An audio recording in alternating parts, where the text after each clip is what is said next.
ఖమ్మం జిల్లా కొణిజర్ల మండలం తనికెళ్ల గ్రామం సమీపంలో గుట్టల నుండి అక్రమంగా మట్టిని తరలిస్తున్న 5 లారీలను మైనింగ్ అధికారులు పట్టుకున్నారు.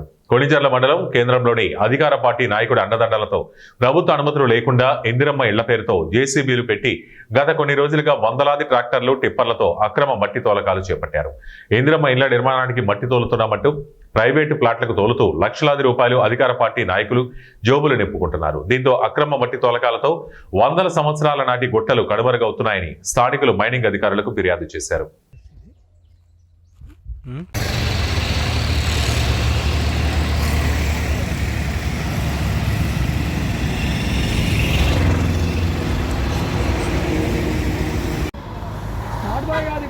కార్డులు చూపిస్తున్నాం కాదు ప్రజలు వస్తే మేము కార్డులు చూపించాలంట.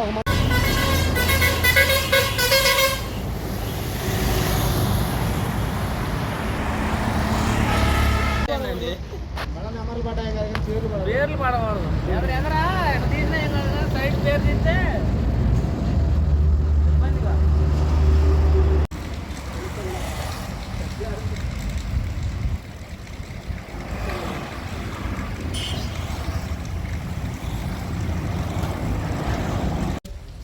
తెలుసు. ఇక మొత్తం మాట్లాడి క్లోజ్ అప్ కొబ్బరి మాట వాడు మాట్లాడుంటే వాడు కొబ్బరి మాట న్యాయం కాదు అది.